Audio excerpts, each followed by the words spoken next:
السلام عليكم ورحمة الله وبركاته. بسم الله الرحمن الرحيم. الحمد لله رب العالمين والصلاة والسلام على سيدنا Muhammad وعلى آله وأصحابه. We definitely want to clarify some things from yesterday. But overall, it's Friday, it's a long day, so I'm going to keep it brief. It's been a long day. Alhamdulillah. But mashallah, thank you all for joining again. So yesterday we talked about Ibn Sina or Avicenna, right? The idea of the flying man, the floating man suspended in air, no stimulus, no contact, no nothing. And yet we all know in the back of our minds that he can affirm his existence. He has some type of consciousness that is innate to him. And our mind thinks it's impossible that it could be otherwise, right? And these movements of thought, right, just like intentions, concepts that are occurring inside of us, whether we like it or not, we know that although they're immaterial, they are movement. And right now, if I were, say, Ata, right? If I were, say, to scare him, or say he's watching a scary movie, he gets real scared, let's say he doesn't move or anything. There's no material movement, there's no facial expression, there's no nothing.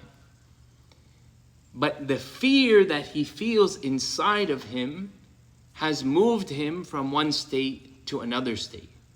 And although there's been no physical movement, everyone knows that he's not the same person he was 2 seconds ago. He's in a completely different world, a world of absolute fear from one moment to the next, although there's been no physical movement. So we all recognize an immaterial reality that dictates our lives. And when we look at kind of the modern philosophers, they really are not interested. When you look at, for instance, someone like Kant, who is going to kind of talk about phenomena versus noumenon, right? Where phenomena is the objects of the senses. This table's a phenomena, but it's nothing more, than a table in a sense. Or anything further that's immaterial beyond the material is really discarded. And all that is left is what is material. And so most of our modern ethics are purely rooted in a materialist, naturalist idea of the world. And someone has to ask the question. Someone has to have the guts to ask a very simple question. Has materialism increased the world in the quality of life, in happiness? Has it been able to find the answers, right? Shifa'un lima fi sudur. Has it been able to cure these hearts, right? And so this is, something that people seem to think.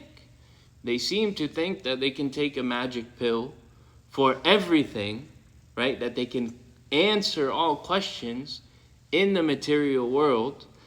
And we clearly see that consciousness, right, and immaterial thoughts and intentions, are things that are discarded. Even when we look at attitude and mindset theories, something that's very common, especially on Instagram, is, for instance, the law of attraction. That, if I want something to happen, I have to, speak it into the universe. So I have to say to myself, I'm going to be a millionaire. And now that I've spoken it, it's gone from here to out here. Now all of a sudden it's going to happen. This is something that's actually a lot of people believe this. They really believe with all of their mind that if they speak something out into the material world, that it will materialize. And so, the question is, what then makes something, in that regard, what makes something, an immaterial thought that's happening in your mind, 2 plus 2 is 4, right? 2 plus 2 is 4. Doing it on your fingers doesn't make it more real. It's still the same concept, still the same thought, right?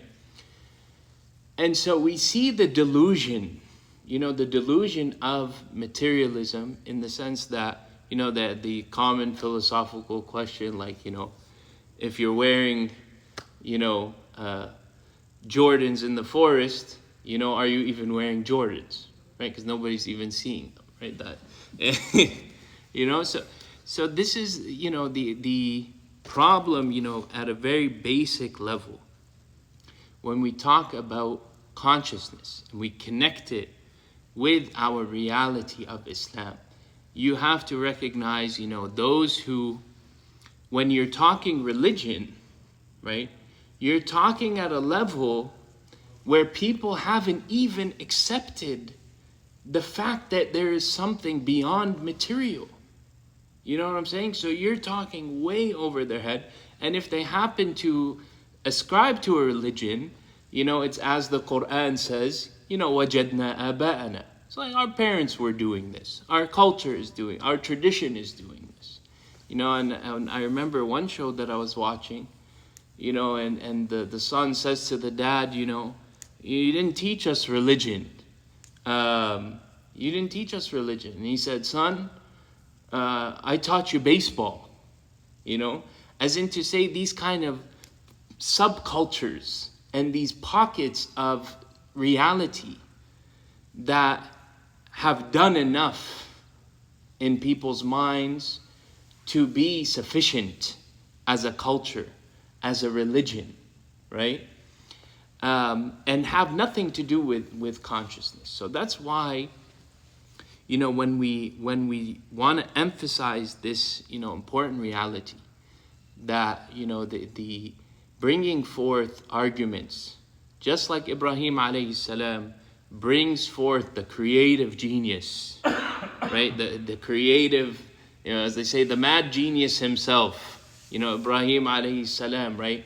When he puts the axe in the biggest idol, and they say, why did you break all of our idols, Ibrahim? And then he says, don't you think that it could have been your biggest idol? And they say, come on, get out of here. That's not possible. And so he put the burhan on them, right? He put the evidence right on them, so that there could be no dispute about the reality of the world. So when Muslims, or when those who take part in religion refuse to work their creativity, right, to create a theology that can speak absolute certainty into the world, right? Now we're talking law of attraction here, right? This is real da'wah. You know what I'm saying? You have to be able to get to the roots, And so this is part of why we've taken this endeavor to bring together Islam and Iman and Ihsan, right? To bring together the roots of certainty and the roots of our theological tradition with our spiritual tradition, consciousness, stillness. This is what we're talking about. How do you bring out the consciousness? Be still, right? And then when you get up again, you will be aware of thoughts that you were not aware of before, because you took khalwa, right? You isolated yourself in that moment. So now you can interact with the world on a deeper level. So nothing that we do in rational theology, in spirituality, and in fiqh, in our outward actions, none of it can be divorced from each other. It's all part and parcel, and we're all, as we were having the conversation, myself and Brother Saeed, we're all, partial in petrodollar Islam. we're all seeing and witnessing and feeling the effects of petrodollar Islam, right? And we need to be able to push back on our own terms. So we ask Allah subhanahu wa ta'ala for tawfiq, and we ask Allah subhanahu wa ta'ala, that He blesses us all and, really opens our hearts and our minds to true consciousness and awareness of our divine Creator. So, with all that being said, thank you all for joining. Thank you all for joining, mashallah. And I hope you all have a great weekend, and we'll see you tomorrow. Inshallah. Assalamu alaikum wa rahmatullah.